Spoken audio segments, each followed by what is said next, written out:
Hello, Chemistry 20. This is our 6th lesson in the Quantities of Chemical Reactions unit. This is significant digits and manipulation of data. In this lesson, we will look at significant digits, how to round values, and manipulating data in calculations.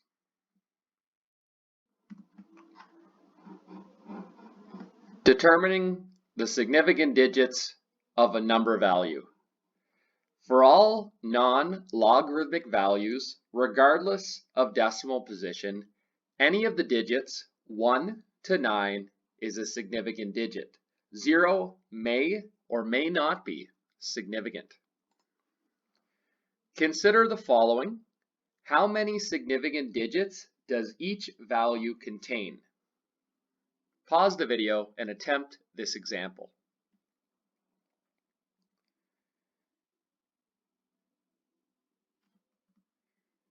Each of these values contains 3 significant digits. The first example has 3 values, all between 1 and 9, therefore all are considered significant. The remaining have zeros in various locations of the number. How do we determine if a 0 is considered significant or insignificant?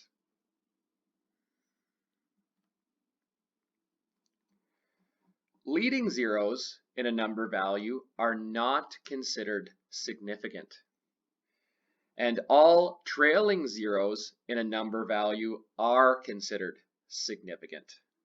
In our first set of examples, each of the following number values has 2 significant digits because the zeros are leading. In our second set of examples, each number value has 5 significant digits.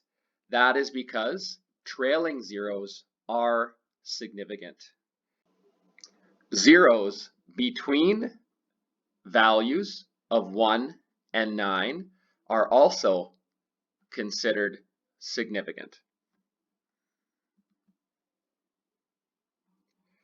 For logarithmic values such as pH, any digit including 0 to the left of the decimal is not significant.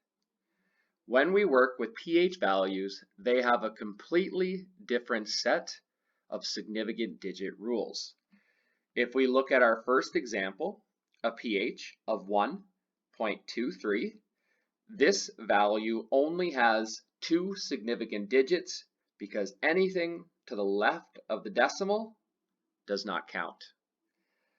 Another example, a pH of 7 technically has no significant digits because there is no digits to the right of the decimal that are recorded. Rounding values. When the first digit to be dropped is less than or equal to 4, the last digit remaining should not be changed. For example, a value of 1.2345 that needs to be rounded to 3 significant digits should result in 1.23. The 3 was not rounded up because the value that follows is 4 or less. When the first digit to be dropped is greater than or equal to 5, the last digit remaining should be increased by 1. For example, a value of 12.25 rounded to 3 significant digits should result in 12.3. Since the value after 2 is 5 or greater, we will round the 2 up to 0.3. Example number 1. Determine the number of significant digits in the following values. Pause the video and attempt this example.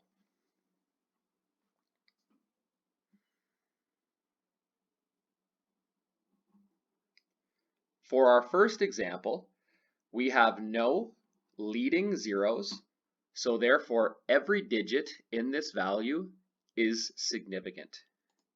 This value has 7 significant digits. Our next example, we have 2 leading zeros, which are not significant. Therefore, our answer has 5 significant digits. The 7, 0, 5, 6, and 2. In our last example, we have 1 leading zero, which is not significant. Therefore, we have 3 significant digits, the 1, 9, and 5.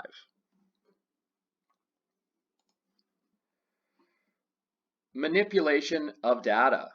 When adding or subtracting, the answer should be rounded to the same decimal point as the lowest precision point, meaning the lowest decimal point going in to the calculation. For example, if x equals 12.3 plus 0.12 plus 12.34, my answer should have 1 decimal point because that is the lowest decimal points going in to the calculation. My answer will be 24.8, 1 decimal point. When multiplying or dividing, the answer should be rounded to the same significant digits as the quantity with the fewest number of significant digits entering the calculation. For example, if x equals 1.23 times 54.321, my answer should have the same significant digits as the fewest going into the calculation, which would be 1.23, 3 significant digits. My answer will be 66.8. In a series of calculations, each intermediate value should not be rounded. This means that you do not want to round any values until you get to the end answer.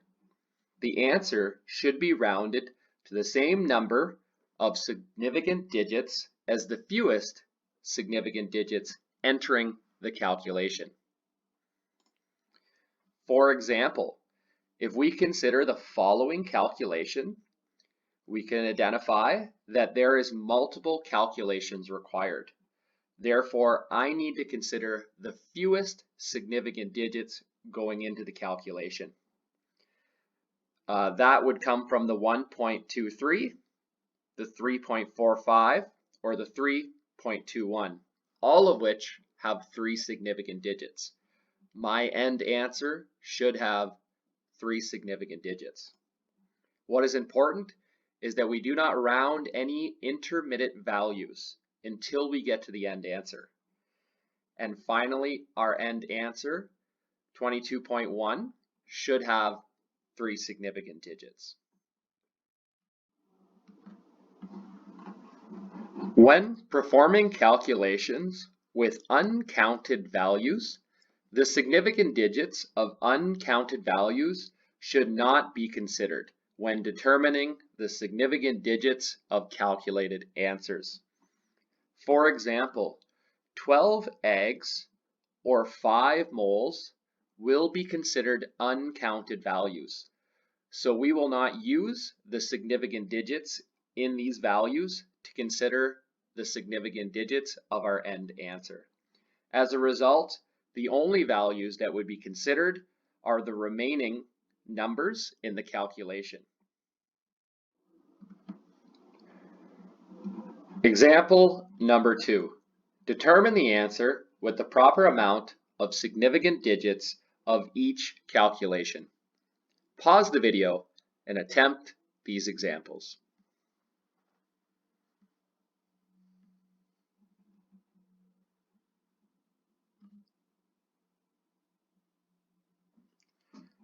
In our first calculation, we are adding numbers together. So we are concerned about decimal places.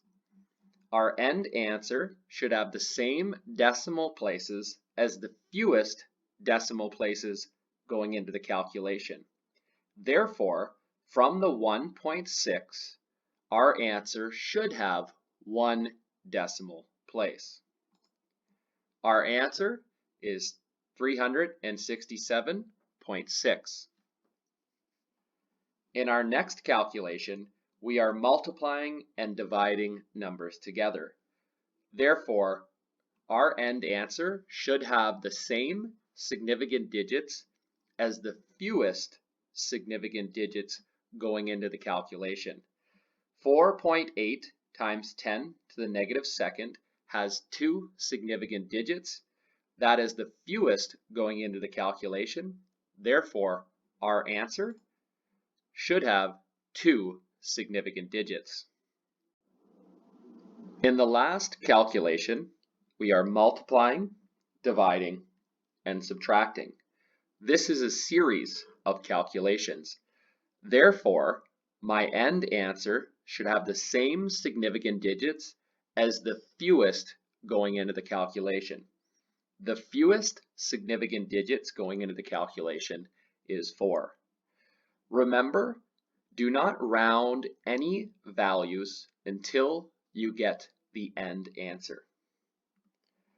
Our resulting answer is 476.9, 4 significant digits. Moving forward, we will explore the concept of moles and molar mass.